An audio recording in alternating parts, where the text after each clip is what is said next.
నిన్న బైరెడ్డి సిద్ధార్థ రెడ్డి చేసిన వ్యాఖ్యలు సమంజసంగా ఉన్నాయనిపిస్తుంది. బైరెడ్డి సిద్ధార్థ రెడ్డి చేసిన వ్యాఖ్యలు పూర్తిగా అసలు ఖండించాల్సిన విషయం. ఒక రాష్ట్ర ఉప ముఖ్యమంత్రి వర్యుల్ని అలాంటి మాటలు మాట్లాడడం అనేది చాలా దౌర్భాగ్యం. రాజకీయ పరిణితి లేని నాయకులు మాట్లాడే మాటల కింద మేము వీటిల్ని అనుకుంటున్నాం. ఇప్పుడు అతను ఒక క్రిమినల్ కేసు మీద ఓ పోలీస్ స్టేషన్కి వచ్చిన సందర్భంలో దానికి మీకు ఆధారాలు ఉన్నాయా అని ఒక రిపోర్టర్ అడిగిన దానికి ఆయన చెప్పిన మాట చాలా వ్యంగ్యంగా అసలు రాష్ట్ర ప్రజలు ఎవరు ఉపేక్షించే పరిస్థితుల్లో లేరు.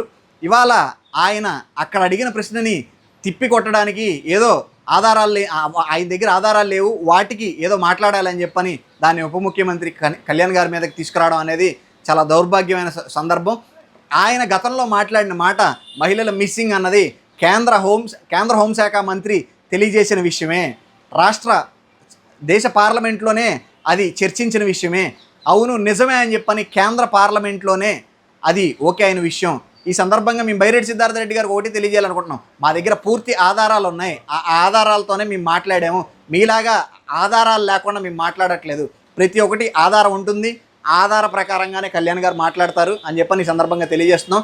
అలాగే మరి ఇలాంటి వ్యాఖ్యలు మరొకసారి చేస్తే ప్రజలు మీకు బుద్ధి చెప్తారని కూడా ఈ సందర్భంగా తెలియజేస్తున్నాం. చెప్పండి. కూటమి పాలన ఎలా ఉంది? 2 సంవత్సరాలు అయింది కదా. 2 సంవత్సరాలు అయింది అని అంతా సింగపూర్ లాగే ఉందండి. అంటే అభివృద్ధి అంత కనపడుతుంది. మనం కూడా బోట్లలో తిరగాలనేది, అంటే వేరే వేరే కంట్రీస్ ఉన్నాయి కదా, జపాన్ అలాగా మనం కూడా బోట్లలో తిరిగి వ్యాపారం చేసుకోవటం కానీ లేకపోతే జాబులకి వెళ్ళటానికి కానీ అట్లా వెళ్తే బాగుంటుందని ఒక మాటలో చెప్పాలంటే. ఈ స్టేడియం స్టార్ట్ చేశారు, స్టేడియంలో వాటర్ నిలిచిపోతుంది. అమరావతి స్టార్ట్ చేశారు, అమరావతిలో వాటర్ నిలిచిపోతుంది. తవ్విన తెల్లారే వాటర్ వచ్చేస్తున్నాయి. అలా ఉంది. అంటే అది మనం చెప్పకూడదు మళ్ళీ, ఎందుకంటే నేను అడ్వకేట్నే. రేపు నేనే టార్గెట్ అవ్వటం నాకు ఇష్టం లేక కాదండి. పబ్లిక్గా మాట్లాడే హక్కు ఉందండి.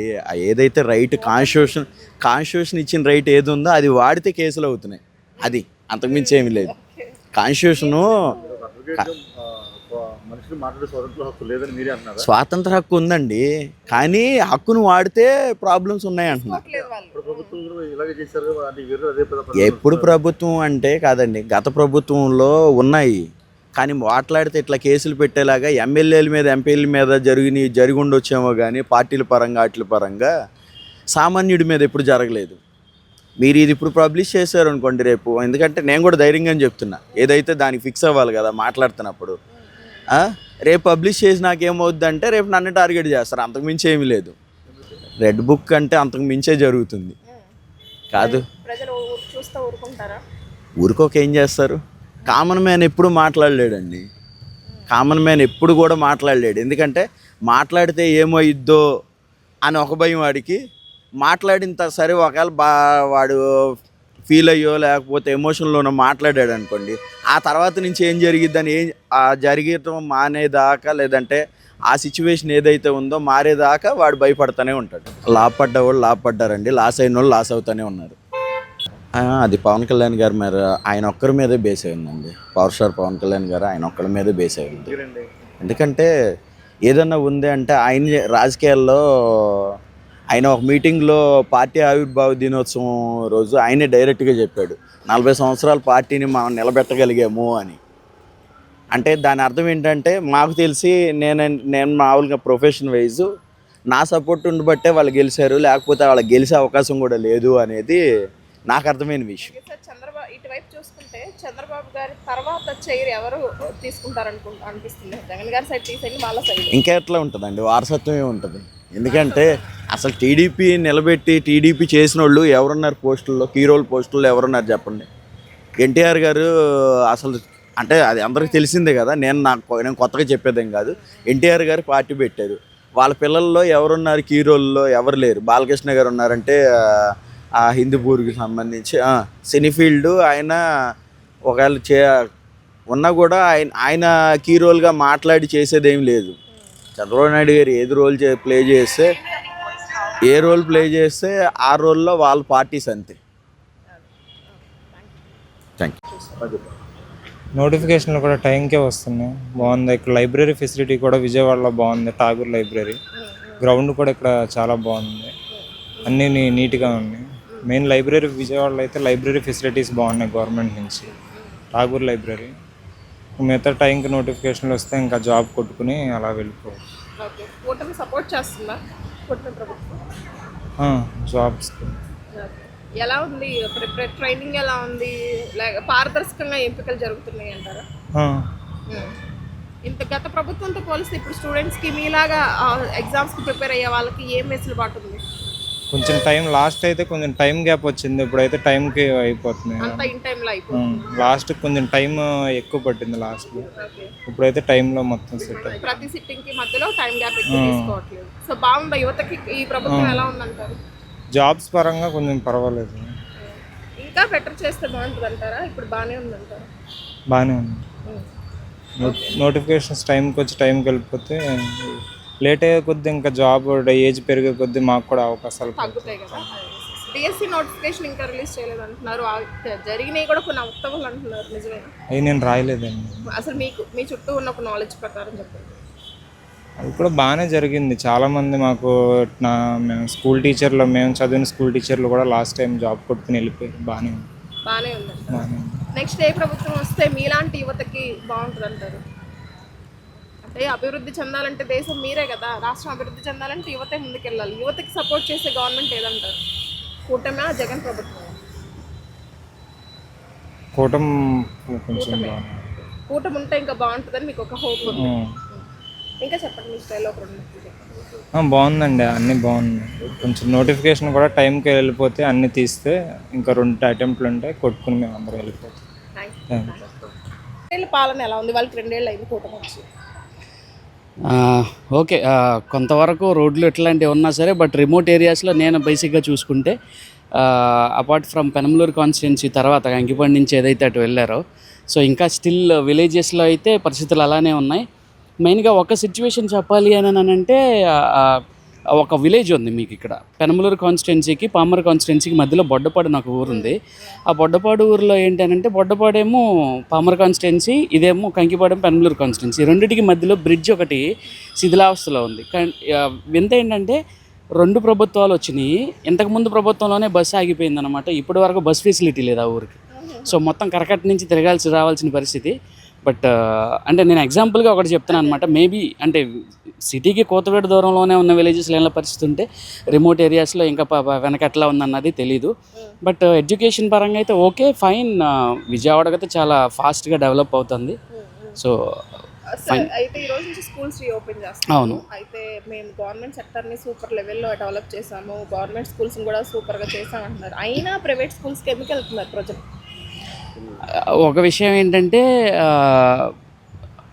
తల్లిదండ్రులు వాళ్ళు చదువుకున్న సిచ్యువేషన్లో చాలామంది మోస్ట్ ఆఫ్ 90% పేరెంట్స్ ఇప్పుడు వర్కింగ్ గవర్నమెంట్ స్కూల్లోనే చదువుకున్న వాళ్ళు. సో అప్పుడున్న గవర్నమెంట్ సిచ్యువేషన్లో ఉన్న ఫేస్ చేసిన ఛాలెంజెస్ ఏవైతే ఉన్నాయో ఇప్పటికీ అదే పరిస్థితి ఉండొచ్చేమో అన్న ఉద్దేశంతో మేబీ పేరెంట్స్ పిల్లలకి బెటర్ ఎడ్యుకేషన్ ఇవ్వాలని చెప్పేసి ప్రైవేట్ విద్యా సంస్థల కోసం యాక్చువల్గా చెప్పాలి అని ప్రెస్టేజ్ అని నేను చెప్పను. చెప్పాలి అని అంటే క్వాలిటీ ఎడ్యుకేషన్ ఇంపార్టెంట్. ఈ రోజులు ఎక్కడికి వెళ్ళినా గ్లోబలైజేషన్, ఇంగ్లీష్ లాంగ్వేజ్ అనేది మెయిన్ ఇంపార్టెంట్. పట్టుమని మీరు తీసుకుంటే గవర్నమెంట్ సెక్టర్లో ఉన్న టీచర్స్ని 5 నిమిషాలు ఇంగ్లీష్లో మాట్లాడమంటే మాట్లాడగలరా? మాట్లాడలేదు. సో వాళ్ళని నేను తప్పు పడట్లేదు, ఎందుకంటే వాళ్ళు వచ్చిన పరిస్థితులు కూడా అట్లాంటివే. కాకపోతే ఏంటంటే ఇప్పుడున్నది అంటే ఇంకా బెటర్ ఎడ్యుకేషన్ ఇవ్వాలి, బెస్ట్ ఎడ్యుకేషన్ ఇవ్వాలన్న పేరెంట్స్ పాయింట్ ఆఫ్ వ్యూలో మనం గట్టిగా మాట్లాడితే సార్ 90s కిడ్స్ చూసుకుంటే ఇప్పుడున్న ఒక 10 టాప్ స్కూల్స్లో స్టూడెంట్స్ తీసుకుంటే ప్రజెంట్ జనరేషన్ మగ్గప్పు తప్ప ఏమీ లేదు. అప్పుడు ఆలోచించినంత క్రియేటివ్గా ఇప్పుడు వాళ్ళు చేయలేరు. ఫ్యాక్ట్. మీరు చూసుకుంటే ఈ రోజులో నోట్ లెక్కలు ఇంతకుముందు చెప్పేవాడు. 5th క్లాస్ 7th క్లాస్ చదివిన వాళ్ళే ఈజీగా చేసేవాళ్ళు. ఈరోజు CA చార్టెడ్ అకౌంట్ చదివిన వాళ్ళే వాళ్ళలాగా అంత ఫాస్ట్ గ్రోత్లో చేయలేకపోతున్నారు. దో మనం అబాకస్ ఇట్లాంటివి ఫాస్టెస్ట్ టెక్నాలజీస్ తీసుకొచ్చి పిల్లలకి ఎడ్యుకేట్ చేసినా సరే మోస్ట్ ఆఫ్ ది థింగ్ ఎక్కడ ఆగిపోతున్నారని అంటే ఎడ్యుకేషన్లో సర్టిఫికేట్ దగ్గర ఆగిపోతున్నారని గెయినింగ్ నాలెడ్జ్ అనేది అయిపోయింది. అంతే తప్ప 10 ఏళ్ల తర్వాత సాఫ్ట్వేర్ జాబ్ నేను ఎలా పనికొస్తాననే తప్ప సమాజంలో ఎలా బతకాలనేది ఈ స్కూల్స్ నేర్పుతాయి. మరి దీని మీద అవగాహన రావాలి కదా, దీనికి ప్రభుత్వం ఎలా చేయాలంటారు? అంటారు? ప్రభుత్వం అనేది కాదండి ప్రస్తుతానికి, ఎంత మైండ్ సెట్లు మారాలి ఫస్ట్ థింగ్. ప్రభుత్వం వల్ల కాదు, ప్లస్ జనాలు కూడా అందరూ మన మైండ్ సెట్లు మారుకుని ప్రాక్టికల్గా ఎంతసేపు ఫోన్లు పట్టుకుని మేము బిజీ ప్రైవేట్లో ట్యూషన్ చేసి జాయిన్ చేసామా, లేదంటే అక్కడ పెట్టామా ఇక్కడ పెట్టామా అన్నది కాదు. పర్సనల్గా మన పిల్లల్ని మనం ఇంట్లో ఎలా, వాళ్ళ బిహేవియర్ ఏంటి, వాళ్ళ మెథడాలజీ ఎట్లా ఉంది, ఎలా చదువుతున్నారు, వాళ్ళ థింకింగ్ ఎబిలిటీ ఎట్లా ఉంది ఏంటి అన్నది ఆలోచించుకోవాల్సిన పరిస్థితి. ఇప్పుడు క్లాస్లో 25 మంది 30 మంది పిల్లలు ఉంటారు. మీ ఇంట్లో 2 పిల్లల్ని చేయలేని వాళ్ళు 30 మంది పిల్లల్ని టీచర్ ఎలా హ్యాండిల్ చేస్తారు క్లాస్లో? లాజికల్గా చూసుకుంటే అది కూడా కరెక్టే కదా. సో అలా పాయింట్ ఆఫ్ వ్యూలో చూసుకుంటే పేరెంట్స్ దగ్గర నుంచి ఫస్ట్ ఆ చేంజ్ అనేది ఉంటే ఆటోమేటిక్గా సెక్టర్స్లో దేంటైనా సరే ఛాలెంజ్ వస్తుంది. సార్, యువతకి గూగుల్ డేటా సెంటర్ ఇవన్నీ తెచ్చారు. అవును, అవి నిజమేనా, నామమాత్రంగా నిలిచిపోతాయి? No idea. బట్ నేను ప్రాక్టికల్ అకౌంటింగ్ ఏంటంటే అది ప్రాక్టికల్గా ఆచరణలో రావడానికి చాలా టైం పడుతుంది. ఈ రోజులు ఏంటంటే with in the over night లేదంటే జస్ట్ స్నాప్ ఆఫ్ మూమెంట్లో ఏది రాదు, అవ్వదు. బట్ పర్టికులర్ టైం అనేది కావాలి గ్రోత్కి దేనికైనా. సో ఒకవేళ మన పక్కనున్న నైబర్ స్టేట్ హైదరాబాద్తో కంపేర్ చేసుకుంటే హైదరాబాద్లో సగం అవ్వాలంటే దాదాపుగా 15 నుంచి 20 సంవత్సరాల పైనే పడుతుంది విజయవాడకి. సార్, నెక్స్ట్ ఎవరు వస్తారంటారు ఖచ్చితంగా? అంటే మీ పర్సనల్ అనాలిసిస్ ప్రకారం పబ్లిక్తో పని లేదు, వాళ్ళతో పని లేదు. కూటమి కలిస్తే మళ్ళీ తెలుగుదేశం వచ్చింది, లేకపోతే జగన్. సో కూటమి పొత్తు లేనిదే కష్టం, జగన్దే పై చెయ్యి. కన్ఫామ్ అది. ఓకే. యాక్చువల్గా పెద్ద ప్రవేశాలన్నీ జగన్ దగ్గరే స్టాంప్ పడినాయి. యాక్చువల్లీ గూగుల్ డేటా సెంటర్ కానివ్వండి, లేదంటే గవర్నమెంట్ స్కూల్లో ఇంగ్లీష్ మీడియం కానివ్వండి, ఏది ఏమైనప్పటికీ జగన్ ఏమీ చేయలేదనడానికి ఏమీ లేదు, అన్నీ చేశాడు.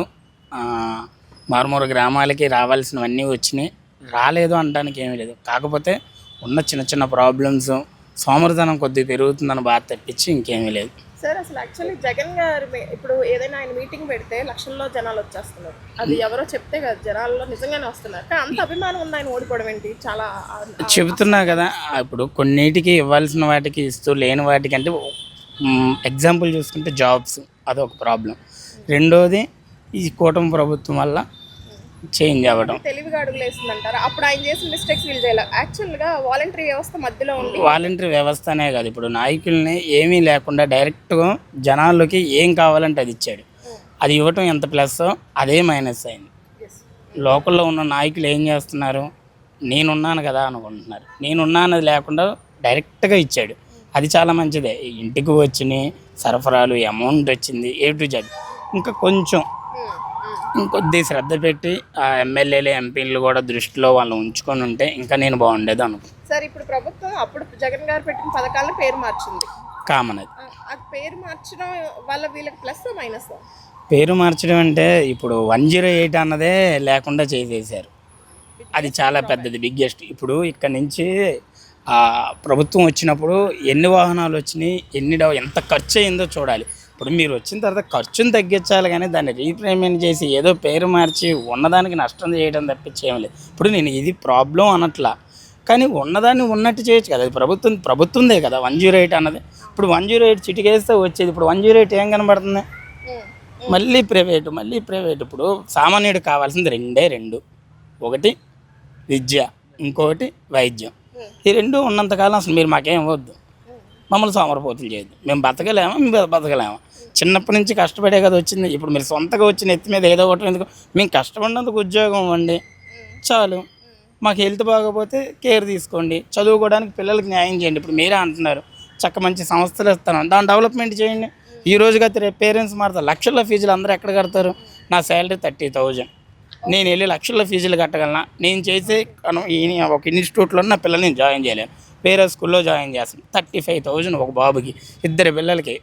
ఎంత లేదన్నా 40,000 to 80,000, 1 lakh ఖర్చు అవుతుంది. ఎక్కడి నుంచి తెచ్చి పెడతాను? వస్తున్నాయి తల్లికి వందనం, కానీ ఇంకా దానికి రావడానికి చేయడానికి టైం అన్నది ఉండిద్ది కదా. ఈలోపు ఖర్చులు అన్నవి ఇప్పుడు రూపాయి పెరుగుతుంది కానీ తగ్గట్లేదు కదా. ఏ సంవత్సరం నుంచి తీసుకున్నా ఎగ్జాంపుల్ పెట్రోల్ ధరలే చూడండి, ఒకటికొకటి. ఇప్పుడు ఏదో యుద్ధాలు అంటున్నారు ఎక్సెట్రా, దీని ప్రభుత్వం నేను అనట్లా. రూపాయి పెరుగుతున్నప్పుడు అన్నీ కామనే.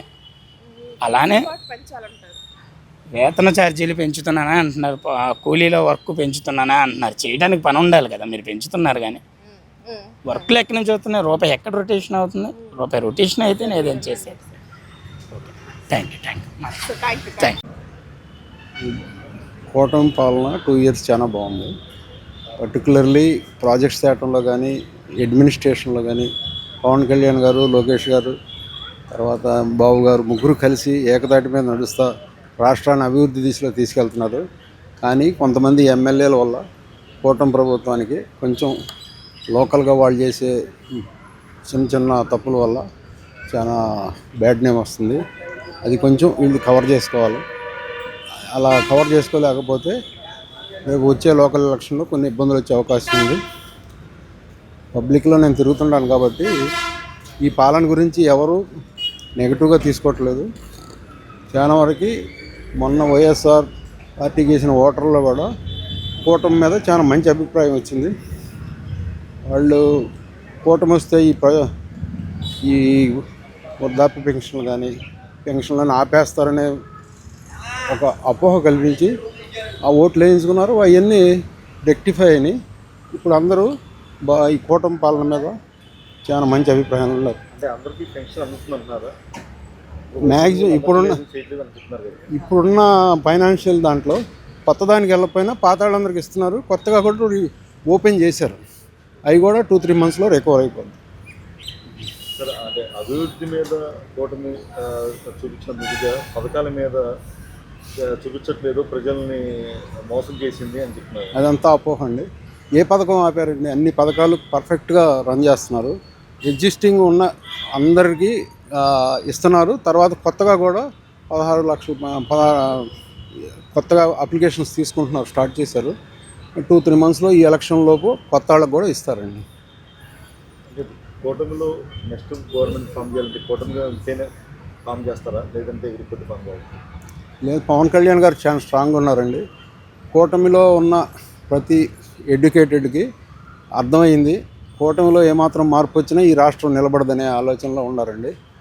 ఏదైనా చిన్న చిన్న ఇబ్బందులు ఉన్నా ఎదుర్కొంటున్నారు. కానీ కూటమి 15 సంవత్సరాలు కంటిన్యూగా రన్ అవుతుందండి. దాంట్లో డోకా లేదు. ఎందుకంటే అవతల ఉన్న వ్యక్తి అటువంటి వాడు ఈ రాష్ట్రాన్ని సర్వనాశనం చేస్తాడనే ఉద్దేశంతో పర్టికులర్లీ 5 కులాల వాళ్ళు ఒక తాటి మీద నడుస్తున్నారండి. తర్వాత మిగతా ఎస్సీ కులాల్లో రెండిట్లో కూడా ఎడ్యుకేటెడ్స్ అంతా మైగ్రేట్ అయ్యారు. ఓల్డ్ ఏజ్ అబవ్ 40 years వాళ్ళందరూ మైగ్రేట్ అయిపోయారు కూటమికి. ముస్లిమ్స్లో కూడా 50% మైగ్రేట్ అయ్యారండి. వాళ్ళ ఓటు బ్యాంకులో స్టార్ట్ అయ్యింది మైగ్రేషన్. మీరు అన్న ప్రకారం అయితే మరి పవన్ కళ్యాణ్ గారు హిందుత్వం అనే ఒక జెండాని ఎగరేస్తున్నారు. మరి మిగతా కులాలు వద్దా, మిగతా కులాలను ఎగరేస్తారండి? హిందుత్వం అంటే ఓన్లీ హిందువులకి పరిమితం. యూపీలో 40% ముస్లిమ్స్ ఉన్నారండి. అక్కడ మరి వన్ సైడ్గా బీజేపీ ఎలా వచ్చిందండి? వాళ్ళ బీజేపీ అంటే ఒకప్పుడు ముస్లిం హిందూ పార్టీ, కానీ ఇవాళ బీజేపీ ఇంకా ముస్లిమ్స్ కూడా చూస్తున్నారండి. వాళ్ళకు కూడా చాలా అభివృద్ధి కనిపిస్తుంది. మిగతా దేశాల్లో కంటే కూడా ఇక్కడ ముస్లిమ్స్ చాలా ఫ్రీగా బతుకుతున్నారని ఎటువంటి అన్కంఫర్ట్గా ఫీల్ అవ్వట్లేదండి ముస్లిమ్స్ కూడా. అపోజిషన్ పార్టీ వాళ్ళు కంపల్సరీ చూపిస్తున్నారు కదా, చూపించిన జనం ఇవాళ ఎడ్యుకేటెడ్స్ ఎక్కువయ్యారండి. వాళ్ళందరూ వాళ్ళ ఛాయశక్తిలో ప్రయత్నం చేసి ఉన్న ఫ్యాక్ట్స్ని చెప్తున్నారు. ఓపెన్గా చెప్పలేకపోయినా వాళ్ళ దాంట్లో అండర్ గ్రౌండ్గా వెళ్ళిపోతుంది. సార్, అయితే ఎందుకు జనసేనలో ఇన్ని ఎలిగేషన్స్ వస్తున్నాయి సార్? ఎందుకు ఎమ్మెల్యేల పైన ఇంత ఎలిగేషన్స్ వస్తున్నాయి? ఎందుకు సెపరేట్ చేయట్లేదు పవన్ కళ్యాణ్ గారు? చూస్తున్నారండి, ఫ్యాక్టరీని కొంచెం చేస్తున్నారు. అంటే మనం ఒక ఫ్యామిలీలో ముగ్గురం పుడితే ముగ్గురం ఒక రకంగా ఉండంగమ్మా. అదే అలాగే వాళ్ళు కూడా చేస్తున్నారు. తెలుగుదేశంలో కూడా చేస్తున్నారు. ప్యారలల్గా మా పార్టీని ఒక్క రోజులో మార్పు చేయలేరు ఎవరైనా సరే. టైం తీసుకుని వాళ్ళు చేస్తున్నారు. వాళ్ళ కరెక్షన్ అనేది వాళ్ళు చేస్తున్నారు. ఎవరైతే కరెక్ట్ కారో రేపు లోకల్ ఎలక్షన్లో ఆ కరెక్ట్ కానీ ఎమ్మెల్యేల దగ్గర లోకల్ ఎలక్షన్లో దాని ఇంపాక్ట్ కనిపిస్తుంది. తర్వాత వాళ్ళ మీద ఏం చేసుకోవాలో చూస్తాం. ఎంతో కొంత లేకపోతే రాదు. కాకపోతే అందరినీ స్కాన్ చేయలేం కదా మనం పూర్తిగా. నేనున్నానమ్మా, నేను అన్నీ కరెక్ట్ చెప్తున్నానని మీరు ఎలా చెప్తారు? సార్, ఇది 108 సేవ చాలా పవిత్రంగా తీసుకున్నారు గత ప్రభుత్వం. ఇప్పుడు ఎందుకు తీసేయడం? అది చాలా కష్టం కదా జనాలకి. అందరికీ ఫ్రీ హెల్త్ ఇస్తున్నారు కదమ్మా. ఆ ప్రభుత్వం ఉన్నప్పుడు గవర్నమెంట్ హాస్పిటల్స్ ఎవరికి పైసా రిలీజ్ చేయకుండా హాస్పిటల్ అందరూ నిరాశ చేశారు. వీళ్ళు కూడా చాలా వరకు అవుట్ స్టాండింగ్ క్లియర్ చేసుకుంటా ఆ సర్వీసెస్ రాకుండా చేస్తున్నారు. ప్రతి కాన్స్టిట్యున్సీకి అందరికీ చెక్స్ పంపిస్తున్నారమ్మా. మీరు ప్రతి ఎమ్మెల్యే ప్రతిరోజు ఎవరి గ్రూప్లో చూసినా ప్రతి వారం 10 మందికో 12 మందికో ఇస్తున్నారు. అన్నీ ప్రభుత్వంలో ప్రభుత్వంలో షాడో ఎమ్మెల్యేస్ ఎక్కువ అయ్యారంటున్నారు. అంటే ఎమ్మెల్యే వెనక ఉండి నడిపించేవారు ఎక్కువ అంటున్నారు, నిజమేనా? ఆ ప్రభుత్వంతో పోల్చుకుంటే ఈ షాడో ఎమ్మెల్యే గారు ఒక మినిస్టర్ గారు ఉంటారు, ఆయన మినిస్టర్ దాంట్లో బిజీగా ఉంటాడు. ఇక్కడ లోకల్గా వాళ్ళు కార్యకర్తలు ఏమనుకుంటారు, ఎమ్మెల్యే మినిస్టర్ గారు అందుబాటులో ఉండలేదు, ఇక్కడ ఎవరో ఒకళ్ళు ఉండి కాస్త ఈ పోలీస్ స్టేషన్ ఇబ్బంది వచ్చినా ఏదో ఒకటి చేయాలనుకుంటారు. అలాంటి వాళ్ళు మనం షాడో ఎమ్మెల్యే అంటే అతను కూడా సేవ చేస్తున్నట్టే కదా, బయట నుంచి తీసుకొచ్చి ఏం పెడతలేదు కదా. ప్రభుత్వ ఉద్యోగుల్లో చాలా మార్పు రావాలమ్మా. ఇంకా వాళ్ళు అదే ఇదిలో ఉన్నారు.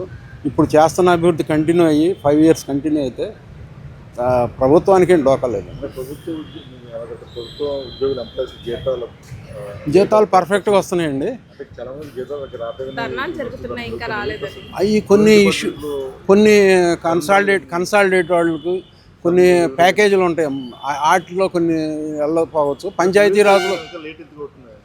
2 సంవత్సరాలు అయిపోయింది కదా, లేట్ అవుతుంది. దానికి కొన్ని ఇష్యూస్ ఉంటాయండి. డైరెక్ట్ ప్రభుత్వ గవర్నమెంట్ ఎంప్లాయీస్కి పేమెంట్ అయితే పర్ఫెక్ట్గా 1వ తారీఖు వెళ్ళిపోతుంది. కొంతమంది కన్సాలిడేటు పంచాయతీరాజ్లో కొన్ని వాళ్ళ యాజ్ పర్ రూల్ వెళ్ళాలి కాబట్టి దాని ప్రకారం చేస్తుంది. సార్, కూటమి ఎందుకు హిందూ ధర్మాన్ని ఎక్కువ సపోర్ట్ చేస్తుంది? ట్రిపుల్ గారు ఉన్నారు, క్రిస్టియన్స్ మీద పడ్డారు, ఎందుకు అలా? అంటే వాళ్ళ ఓట్ ఎఫెక్ట్ అవ్వదా ఫ్యూచర్లో?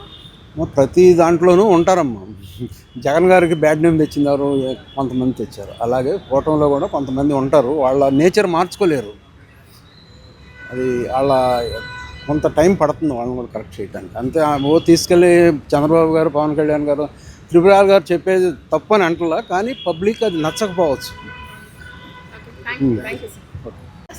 నేను కోచింగ్ తీసుకుంటున్నాగా, SI constable coaching. SI constable coaching తక్కువ పోస్టులు వదిలినారు. కొంచెం ఎక్కువ పోస్టులు వదిలితే మాకు కూడా చదువుకునే తర్వాత స్టడీ కూడా బాగుంటుంది అనమాట.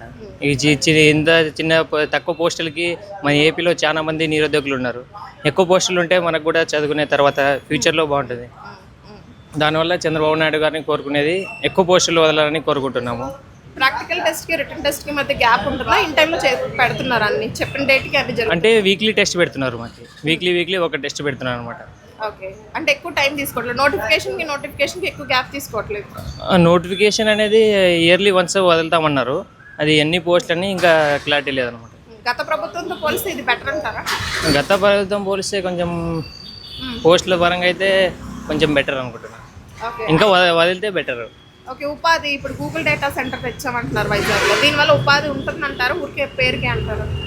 దీనివల్ల ఇంకా ఉపాధి ఉంటుంది అక్క, కంపల్సరీ ఉంటుంది ఉపాధి. ఇప్పుడు మీ స్టడీస్ పరంగా కానివ్వండి, ఫ్రీ బస్సులు వీటికన్నా మీకు ఫ్రీ ఉచిత ఫ్రీ బస్సులు, దాని బదులు వేరేదైనా ఎడ్యుకేషన్ పరంగా పెడితే బాగుంటుందని. ఈ ఫ్రీ బస్సు ఎట్లా లేడీస్ అవసరం లేదు, అది అవసరమే లేదు. దాని వల్ల ఏమి ఉపయోగం లేదు. అదే ఏదైనా ఎడ్యుకేషన్ పెడితే బాగుంటుందని. ఓకే, మీకు ఒక భరోసా వచ్చిందా? లోకేష్ గారు నేను జాబ్ క్యాలెండర్ తెచ్చాను, యూత్ని చూస్తాను అంటున్నారు. ఆ స్టేట్మెంట్ వల్ల మీకు భరోసా వచ్చిందా, నామమాత్రంగానే అనుకుంటున్నారా? నాకు భరోసా అయితే ఉంది, సపోర్ట్ అయితే ఉంది, వదులుతారని చేశారు. నెక్స్ట్ ఏది వస్తే మీలాంటి యువతకి బాగుంటుంది అనుకుంటున్నారు? నెక్స్ట్ ఏ గవర్నమెంట్ వస్తే చెప్పండి, మీ ఇష్టం. అంటే మీ పబ్లిక్ గా మీకంటూ మీరు ఓటర్ కదా, మీకు హక్కు ఉంది, మాట్లాడే హక్కు. మీకు ఏదొస్తే మాకి జాబ్ రావాలంటే బాబు రావాలని చెప్తున్నారు కాబట్టి జాబ్ రావాలి. ఓకే, బాబు తర్వాత సీట్ ఎవరు వస్తే బాగుంటుంది? మీ తర్వాత బాబు తర్వాత పవన్ కళ్యాణ్ వస్తే బాగుంటుందండి. ఓకే, అధికారంలోకి వచ్చి 2 సంవత్సరాలు అయిన సందర్భంగా నా అభిప్రాయం ఏంటంటే, గత ప్రభుత్వంతో పోలిస్తే అన్ని విధాలా బాగుందని చెప్పచ్చు.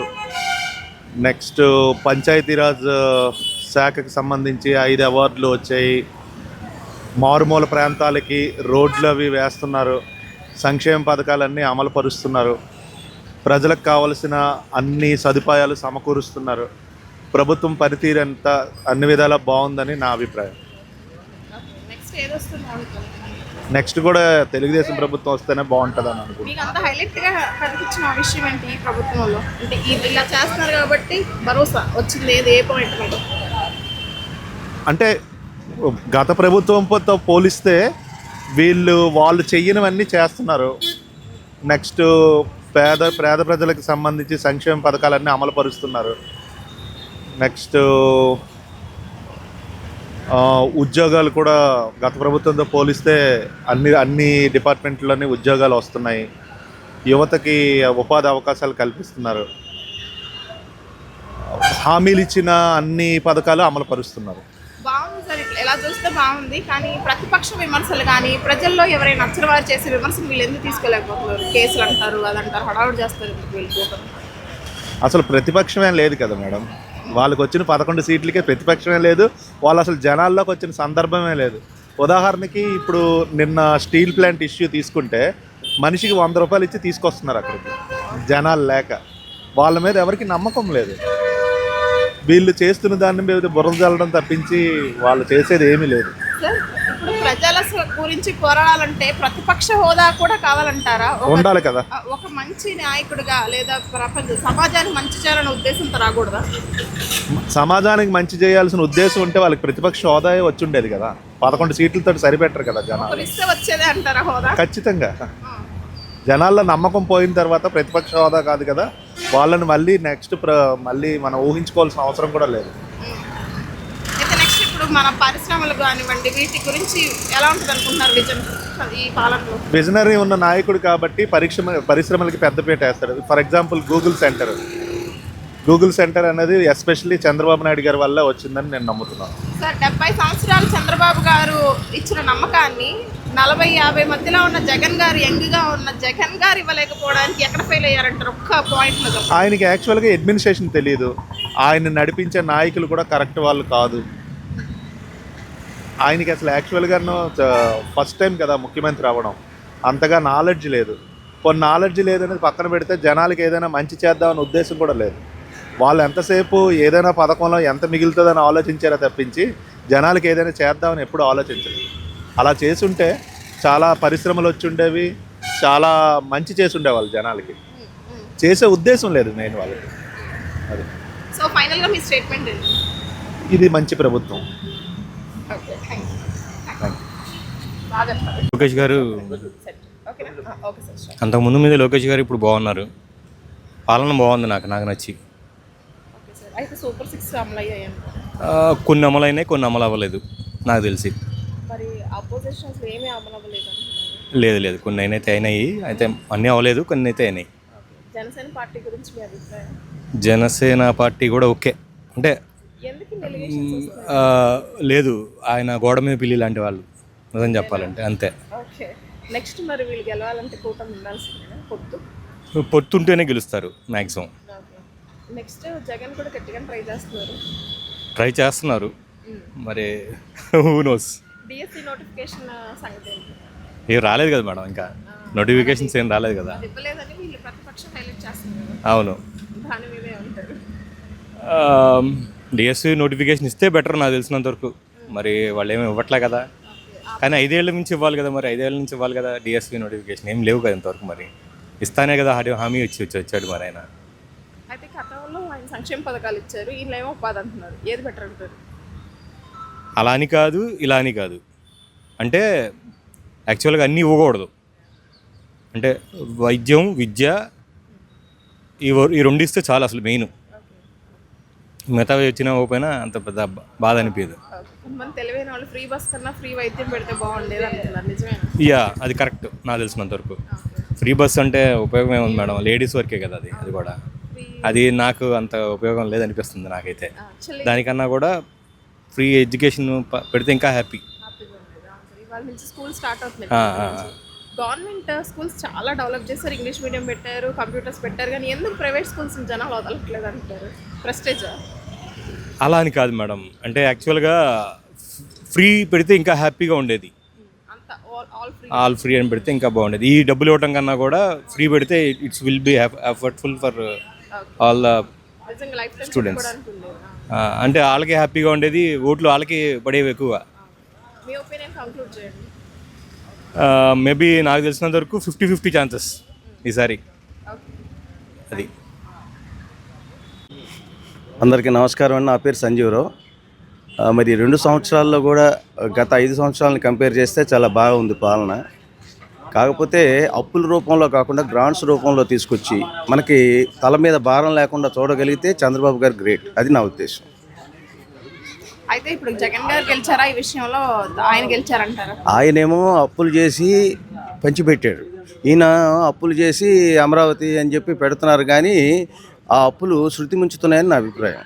అది ఓవర్ అవుతున్నాయి. దాన్ని అభివృద్ధి చెందాలంటే చెయ్యాలి. మరి అప్పులు తీసుకొస్తే అప్పులు ఎప్పటికైనా మనం తీర్చాలి. మోడీ గారు తెలివిగా ఏం చేస్తున్నారంటే అప్పులు ఇస్తున్నారు, కానీ గ్రాంట్స్ అది అమరావతి నిధులు ఇచ్చి ఏర్పాటు చేస్తే మన తల మీద భారం ఉండదు. కానీ అప్పుల రూపంలో ఇస్తే ఇప్పుడు జగన్మోహన్ రెడ్డి గారి టైంలో 5 సంవత్సరాలు అయిన అప్పు ఈ 2 ఏళ్లలోనే అయిపోయింది, దాటిపోయింది. మరి అది ఏ పత్రికలు ఏ ఛానల్స్ చెప్పట్లా, ఈ దమ్మున్న ఛానల్స్. అది చెబితే కదా ప్రజలకు అర్థమవుతే ఓహో ఇంత అప్పు జరుగుతుందా అని. అంటే అప్పుడు అప్పు తీసుకొచ్చి డెవలప్ చేస్తే డెఫినెట్గా డెవలప్ అవుతుంది. అప్పు డబ్బులు వచ్చినప్పుడు డెవలప్ అవుతుంది, కానీ అది తర్వాత ఫ్యూచర్లో మనందరి మీద పడుతుంది కదా. మావిగన్ గురించి ఏమంటారు? మావిగన్ అనేది జగన్మోహన్ రెడ్డి ఆ టైంలో కానీ ఆయన టైంలో కానీ దాన్ని ఇంప్లిమెంట్ చేసి ఈ వైజాగ్ కాదు అని అంటే మావిగన్ పెట్టుంటే ఆయనకు మంచి పేరు వచ్చేది. ఆయన దిగిపోయిన తర్వాత మావిగన్ పెడితే ఏంటి ఉపయోగం? అది ఉపయోగం లేదు. అమరావతికి అంత పెట్టుబడి పెట్టడం అద్దాల మేడకు అవసరం అంటారా? అదే అనేదండి. ఇప్పుడు మనకు 5 కోట్లు ఉన్నవాడు బిల్డింగ్ 10 కోట్లకి ఆలోచించాడంటే సహజం, కానీ 5 కోట్లు మన దగ్గర పెట్టుకుని 100 కోట్లు బిల్డింగ్కి నేను ఆలోచించాను అనుకోండి, అలా ఉంది అమరావతి. మన స్తోమతను మనం తెలుసుకోవాలి. లేదు ఆయన సెంట్రల్లో ఆయన కీలకం అయ్యారు కనుక మన సీఎం గారు చక్కగా మనకి నిధులు కానీ గ్రాంట్స్ రూపంలో తెచ్చుకుంటే చాలా సంతోషిస్తాం అందరం. సార్ పెట్రోల్ కానివ్వండి, బంగారం కానివ్వండి, వాడుకొని తగ్గించండి, కంట్రోల్డ్ గా ఉండండి అని చెప్పడం బాగానే ఉంది, కానీ ఎంతసేపు మనల్ని క్రమశిక్షణ గా ఉండమంటున్నారు. నిధులు పెంచాలి కదా. అదే కదా మనం చూస్తున్నాం. ఇప్పుడు సైకిళ్ళు తొక్కుతున్నారు కొంతమంది కాన్వాయ్లో 10 మంది వెహికల్స్ తోటి పెట్రోల్ని దుబారా చేస్తున్నారు. ఇవన్నీ మనకు కనబడుతూనే ఉన్నాయి. ఒకళ్ళ మెంటాలిటీ అలా ఉంటుంది, ఇంకోళ్ళ మెంటాలిటీ అలా ఉంటుంది. దీనికే అన్నారు ఎదుటి మనిషికి చెప్పేటందుకే నీతులు ఉన్నాయని. అదే సామెత గుర్తొస్తూ ఉంటుంది ఈ టైం. ఎప్పుడైనా సరే సార్ సామాన్యుడికి ఏదైనా అందినప్పుడు అది నిజంగా సక్సెస్ అయినట్టు పథకం అలా జరిగిందంటారు? ఏదైనా జరిగినాయండి, కొన్ని జరిగినాయి. ఇప్పుడు జగన్మోహన్ రెడ్డి గారి టైంలో ఇచ్చారు అంటే కొంతమంది లబ్ధిదారులకి న్యాయం చేకూరింది, కానీ అలా అని చెప్పి డెవలప్మెంట్ మీద చూడలేదు. అప్పుడు అంతా వచ్చిందంతా తీసుకెళ్ళి వాళ్ళకి పంచిపెట్టేటప్పటికి ఎక్కడికక్కడ డెవలప్మెంట్ ఆగిపోయింది, రోడ్స్ కానీ ఇవి కానీ. అది ఇది 2 ఉండాలి. ఇప్పుడు డెవలప్మెంట్ ఉండాలి, సర్వీస్ ఉండాలి. 2 కళ్ళు లాంటివే కదా. బ్యాలెన్స్ చేయాలి. బ్యాలెన్స్ లేదనిపిస్తుంది ఇప్పుడు కూడా. ప్రభుత్వ పార్టీలు వాళ్ళు రావడం కోసం ఉపాధి ఫ్రీ పథకాలు ఇవ్వడం ఎక్కువ జరుగుతుంది. ఫ్రీ పథకాలు అనేది కరెక్ట్ అంటారా? ఫ్రీ పథకాలు అనేది కొంతమందికే లబ్ధి, కానీ అందరికీ ఇచ్చారనుకోండి తర్వాత అసలు ఆంధ్రప్రదేశ్ అప్పుల ఊడిలో కూలిపోతుంది. అందుకని అది ఎంతవరకు ఇవ్వాలో అంతవరకు, అదే ఇందాక చెప్పినట్టుగా బ్యాలెన్స్గా చేసి ముఖ్యమైన వాళ్ళని నీడీ పీపుల్ని మనం సెలెక్ట్ చేస్తే ఎవరు దాన్ని అబ్జెక్ట్ చేయరు. కానీ నీడీ పీపుల్ని వదిలేసేసి అందరికీ ఒకటే ముసలో పెట్టడం, ఏ పార్టీ వస్తే ఆ పార్టీ వాళ్ళ అనుకూలమైన వాళ్ళని సెలెక్ట్ చేసుకొని ఇవ్వటం, వాళ్ళని తీసేయటం, ఇవన్నీ జరుగుతున్నాయి. మనం మామూలుగానే చూస్తున్నాం. ఆ గవర్నమెంట్ అయినా ఈ గవర్నమెంట్ అయినా. కానీ ఏ గవర్నమెంట్ అయినా ప్రజలకు మేలు చేస్తే దాన్ని సంతోషపడాల్సిందే. మనం ఫ్రీ బస్ సర్వీస్ గురించి ఏమంటారు? ఫ్రీ బస్ అంటే పర్వాలేదండి, లేడీస్కి ఉపయోగం అది. కానీ దాని బదులు సమాజానికి ఉపయోగపడి ఇంకేదైనా ఇవ్వచ్చు, ఏదైనా చేయొచ్చు. మరి కాకపోతే మరి ఓట్ల కోసం తప్పలేదు కదా, లేడీస్ ఓట్ల కోసం తప్పలే. అదే రేపు మరి ఇంకా ఏం చెప్తారో ఏం పెడతారో, పురుషులకు కూడా పెడతారు ఫ్రీ బస్, తెలియదు. ఓట్ల కోసం ఏదైనా జరగచ్చు మనకి. రైట్.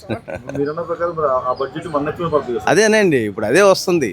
ఓట్లు ఏమో వేయాల్సి వస్తుంది. ఆ పథకాలు ఉన్న వాళ్ళకేమో ఓట్లు వేస్తున్నాం. ఆ ఓట్లు వేసినప్పుడు ఆటోమేటిక్గా అప్పులు పాలవుతాం. అదే మన ఓటర్గా ఆలోచించి చెప్పాలంటే మన మాట ఎవరు వింటారు చెప్పండి. ఇప్పుడు ఎవరికి వాళ్ళకే రావాలి, కానీ నా వరకు నాకు లాభం వచ్చిందా లేదా అని చూసుకునేవాళ్ళే, మినిస్టర్ నుంచి మామూలు సామాన్యుల వరకు. అంతే. మనకి సమాజానికి ఏం లాభం అయింది అనేది మనం చూసేవాళ్ళు చాలా తక్కువ పర్సెంట్ ఉంటారు. Okay, thank you. B Anjaneyaraju, retired bank ఉద్యోగిని, ఎక్స్రే సాహిత్య సంస్థ అధ్యక్షులుగా కూడా వ్యవహరిస్తున్నాను. ఈ 2 సంవత్సరాల కూటమి ప్రభుత్వం సక్రమంగానే నిర్వహిస్తున్నట్లుగా నేను భావిస్తున్నాను. ఇంకొక అభినందించదగిన విషయం ఏంటంటే, కూటమి ప్రభుత్వము 3 పార్టీలకు సంబంధించిన వాళ్ళు ఈ కూటమిలో ఉండి పరిపాలన చేస్తున్నప్పటికీ పొరపచ్చాలు లేకుండా, అభిప్రాయ భేదాలు లేకుండా చక్కగా చేయటం చాలా అభినందనీయం. ఈ రకంగా అందరూ కలిసిమెలిసి చక్కగా పనిచేస్తే రాష్ట్రం ఇంకా అభివృద్ధి మార్గాన పయనించి బాగా ముందుకు వెళ్తుందని ఆశాభావంతో ఉన్నాం. ఈ ప్రభుత్వం చేపట్టే పథకాలు కూడా పేదవారికి బాగా ఉపయోగపడే విధంగా ఉన్నాయి. కాకపోతే ఈ పథకాలను ఇంకొద్దిగా ఇంప్రూవ్ చేసి ఇంకా నిజమైన లబ్ధిదారులకి అందేట్టుగా చేసుకుంటే ఇంకా బాగుంటుంది. ఈ ప్రభుత్వం ఇలా మా ప్రజానుకూలంగా ఇంకా పరిపాలన చేయాలని ఆకాంక్షిస్తూ నమస్తే. ముందుగా ఆంధ్రప్రభ ఈ విధంగా ఇంటర్వ్యూ తీసుకుంటున్నందుకు వాళ్ళకి అభినందిస్తూ, ముఖ్యంగా ఈ 2 సంవత్సరాలు పూర్తయినాయి. మరి ఒక కూటమి ప్రభుత్వం, రాష్ట్రం ఆర్థిక పరిస్థితులు చిన్న భిన్నంగా ఉన్న సమయంలో మరి చంద్రబాబు నాయుడు గారి నాయకత్వం, అదేవిధంగా పవన్ కళ్యాణ్ గారు, బీజేపీ మిత్రపక్షాలు కూటమి కలిసి చాలా జాగ్రత్తగా మరి ఎన్నో వడదొడుపులని తట్టుకుని మరి ఈరోజు ప్రభుత్వాన్ని నడిపిస్తున్నందుకు ప్రభుత్వాన్ని అభినందిస్తూ, ముఖ్యంగా ఉద్యోగస్తులైతే, పెన్షనర్స్ అయితే దాదాపు వాళ్ళు రిటైర్ అయ్యి 3 సంవత్సరాలు అయినప్పటికి కూడా మొన్నటి వరకు కూడా వాళ్ళకి గ్రాడ్యుటీ కానివ్వండి, కమ్యూటేషన్ కానీ, డ్యూ ఎన్కాష్మెంట్ కానీ ఆగిపోయి ఉన్నాయి. దాదాపు 30,000 కోట్లు మరి బకాయిలు ఉంటే దాన్ని ఒక 11,000 కోట్లు గత సంవత్సరం, మరి ఈ సంవత్సరంలో 7,068 కోట్లు ఆర్థిక శాఖ మరి విడుదల చేసి మరి పెన్షనర్స్ అందరినీ ఆదుకున్నందుకు ముందుగా వారికి కృతజ్ఞతలు తెలుపుతున్నాం ప్రభుత్వానికి. ఈ ఆర్థిక వ్యవస్థని మరి ఈ విధంగా మళ్ళీ గాడిలో పెట్టడానికి కేంద్ర ప్రభుత్వం కూడా చాలా సహకరించింది. ఎందుకంటే కూటమిలో ఉన్నాం కాబట్టి మరి చాలా అనుభవం గల ముఖ్యమంత్రి ఉంటాం.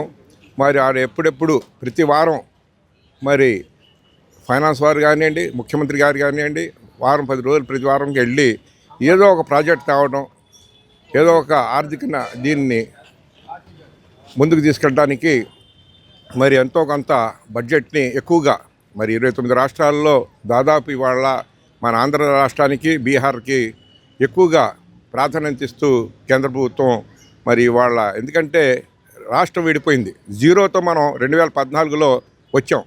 అది చాలా భయంకరమైన పరిస్థితితో మనం ఇక్కడికి వచ్చాం. మరి అటువంటిప్పుడు మరి దీన్ని అన్ని తట్టుకొని కొత్తగా మరి అన్నీ ఫ్యాబ్రికేట్ చేసుకోవాలి. వాళ్ళ అమరావతి అన్నాం, మళ్ళీ దాని తర్వాత ప్రభుత్వం మారింది, మరి వాళ్ళు మూల రాజధానులు అంటాం, చిన్న భిన్నం అయిపోయింది. కొన్ని వచ్చిన పెట్టుబడులు కూడా వెనక్కి వెళ్ళిపోయినాయి. మరి అటువంటి వాటిని ఈయన ఈ గత 2 సంవత్సరాలు ఒక్కొక్కరిని తీసుకురావడం అనేది చాలా అభినందనీయం. మరి అదేవిధంగా ఇంకా చాలా చేసుకోవాల్సి ఉన్నాయి. మనం చాలా మరి ప్రాజెక్ట్స్ వస్తేనే మనకి ఇక్కడ అన్ఎంప్లాయ్మెంట్ తగ్గుద్ది. మరి ఆ విధంగా ప్రాజెక్ట్స్ వస్తే చాలా అభినందనీయం కాబట్టి ఈ ప్రాజెక్టులు తొందరగా చాలా ఎక్కువగా వస్తున్నాయి. దాదాపు ఈ కొత్త కూటమి ప్రభుత్వం 20 లక్షల ఉద్యోగాల్ని 5 ఏళ్లలో సమకూరుస్తామని అంటాం. అది కూడా మంచిది. దాంట్లో భాగంగా దాదాపు ఒక 6-7 లక్షలు ఉద్యోగాల్ని ఇప్పుడు క్రియేట్ చేశారు. మరి అదేవిధంగా వారు చెప్పినట్టుగా మరి 6 గ్యారెంటీలు కానివ్వండి, ఈ విధంగా మరి 20 లక్షల ఉద్యోగాలని భర్తీ చేయడం, ఇవన్నీ చేస్తే ఈ ప్రభుత్వం మరి కంటిన్యూ అవుద్ది. లేని పక్షంలో లాస్ట్ ప్రభుత్వం చూసాము అదేవిధంగా దీన్ని అవుతుంది. కానీ తప్పకుండా మరి చాలా అనుభవం గల ముఖ్యమంత్రి కాబట్టి దాదాపు 14 సంవత్సరాలు ఇదివరకే ఆయన సీఎం చేశాడు. మరి అటువంటి సీనియర్ మోస్ట్ ముఖ్యమంత్రి దొరకడం కూడా ఇవాళ మా ఆంధ్రప్రదేశ్కి ఒక వరంగానే భావించవచ్చు.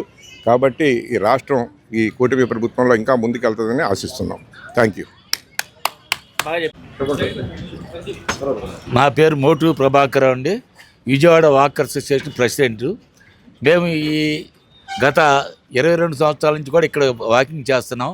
ఈ స్టేడియంలోనే ఉదయం 6 నుంచి 9 వరకు వాకింగ్ చేస్తూ మధ్యలో లాఫింగ్ క్లబ్ కూడా ఉంది, లాఫింగ్ ఎక్సర్సైజ్ కూడా చేస్తున్నాం.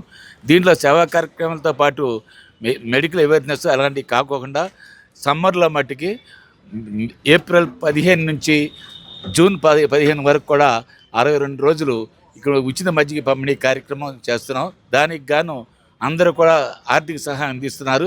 దీంట్లో కానీ ప్రతి క్రీడాకారులు, వాకర్ సభ్యులందరూ కూడా ఈ కార్యక్రమం వినియోగించుకుంటున్నారు. ఈ వాకర్స్ వలన మాకు ఈ స్టేడియంలో ఏ విధమైన అంటే ఇక్కడ ట్రాక్ మట్టి సరిగ్గా లేదు, అది మట్టికి గవర్నమెంట్ తప్పనిసరిగా చేయాలనుకుంటున్నాం. చేస్తే అనుకుంటున్నాం, మరి ఎంతవరకు చేస్తారో తెలియదు. సార్ క్రీడలు ఇటువైపు మీరు ఎక్కువ సపోర్ట్ చేస్తున్నారు, ఇలా మజిక్ పంపిణీ మీకు చేతనైనంత చేస్తున్నారు. గవర్నమెంట్ కూడా చేస్తే బాగుంటుంది కదా. గవర్నమెంట్ కూడా చేస్తే చాలా బాగుంటుంది. ట్రాక్ మట్టి చాలా అధ్వానంగా ఉంటుంది. అది విషయం ఇది. తర్వాత ఇక్కడ మా అసోసియేషన్ తరఫున కూడా ఈ ఫుట్బాల్ కోర్ట్ సమ్మర్ క్యాంపుల్లో ఈ ఎగ్స్ ఇచ్చారు. తర్వాత బనానా కానీ అట్లా ఏదో కార్యక్రమం నిర్వహిస్తున్నాం. ఇది కాకుండా మెడికల్ క్యాంపులు ఎక్కువ అవేర్నెస్ కూడా కల్పిస్తున్నాం మా అసోసియేషన్ తరఫున. జాబ్స్ విషయానికి వస్తే ఇలా కొంచెం గేమ్స్ కోటా వాళ్ళకి కూడా కొంచెం ఉన్నాయి కదా ఫెసిలిటీస్, అవును. అవి పెంచారంటారా గవర్నమెంట్? అంటే ఇప్పుడు పెంచుతా అంటున్నారండి. శాప్ అనే స్పోర్ట్స్ అథారిటీ ఆంధ్రప్రదేశ్ తీసుకుందంట. దాని నిమిత్తం ఇప్పుడు ఈ స్టేడియం కూడా మార్చాలని అనుకుంటున్నారు. దాంట్లో ఎంతవరకు వద్దో మాకు తెలియదు. మరి లోకేష్ గారు చెప్పారు కదా స్పోర్ట్స్ కోటా కూడా డెఫినెట్ గా కన్సిడర్ చేస్తారు. మీ ఒపీనియన్ ఏంటి దానిపై? నా ఒపీనియన్ చెప్పేశారు వాళ్ళు మరి రిపోర్టర్స్ అంటే అదే మీరు కాదనుకున్నా దాంట్లో నుంచి రాస్తారు. సార్ మీరు ఏం చేస్తుంటారు? నేను రిటైర్డ్ అండి. ఓకే, మీరు ఎలా ఉంది సార్? పెన్షన్ అవి వస్తున్నాయా మీకు? పెన్షన్ అవి వస్తున్నాయండి. గవర్నమెంట్ పెట్టిన పీజీఆర్ఎస్ కూడా బాగా పనిచేస్తుంది. అయితే ఈ మధ్యనే 673 జీవో రిలీజ్ చేశారు. 673 జీవో ప్రకారం 14 సర్వీసెస్ లోకల్ బాడీ చేయాలి. అవి పంచాయతీ కానీ కార్పొరేషన్ కానీ మున్సిపాలిటీలు చేయాలి. వాటర్ సప్లై కానీ రోడ్లు కానీ అదేవిధంగా డ్రైనేజ్ సిస్టమ్ కానీ ఇవన్నీ కూడా ఖచ్చితంగా గవర్నమెంటే చేయాలి. ప్రైవేట్ వాళ్ళకి ఇవ్వకూడదు అవి.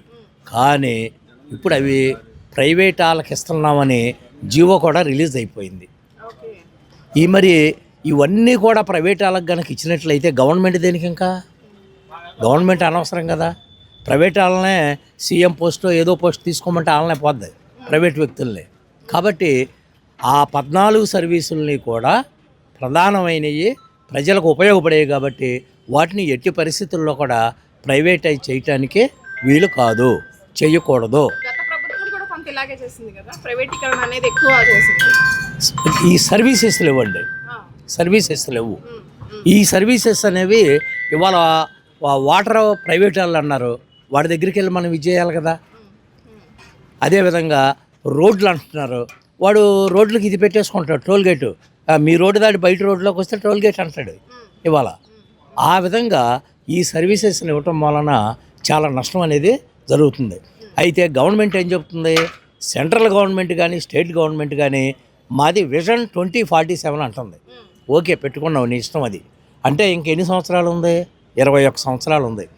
ఈ 21 సంవత్సరాల్లో ఈ రోడ్స్ కానీ వాటర్ కానీ ఇవన్నీ కూడా స్టేట్ గవర్నమెంట్ డెవలప్ చేయాలంటే 42,000 రూపాయలు 42,000 కోట్లు ఖర్చు అవుతుంది అని అంచనా వేసింది. ఆ 42,000 కోట్లు స్టేట్ గవర్నమెంట్ భరించలేదు కాబట్టి మేము ప్రైవేటు వాళ్ళకి ఇస్తున్నాము అని చెప్తున్నారు. అంటే 26 సంవత్సరాల్లో 42,000 కోట్లు అంటే సుమారు సంవత్సరానికి 2,000 కోట్లు డాష్ 2,500 కోట్ల మధ్యలో పడుద్ది సుమారు.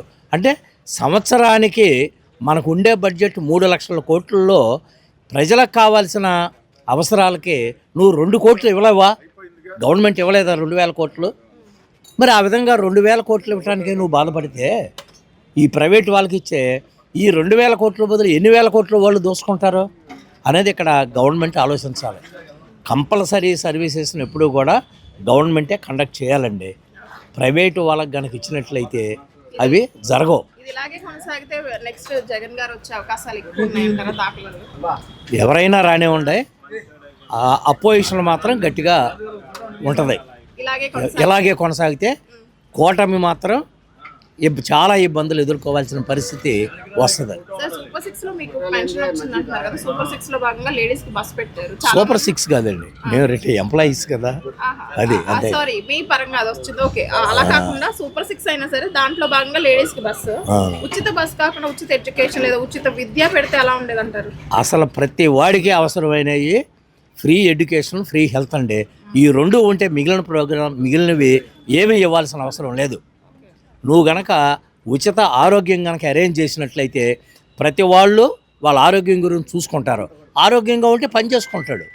నువ్వు వాళ్ళ ఊరికినే ఇచ్చి ఖాళీగా కూర్చోబెట్టాల్సిన అవసరం లేదు.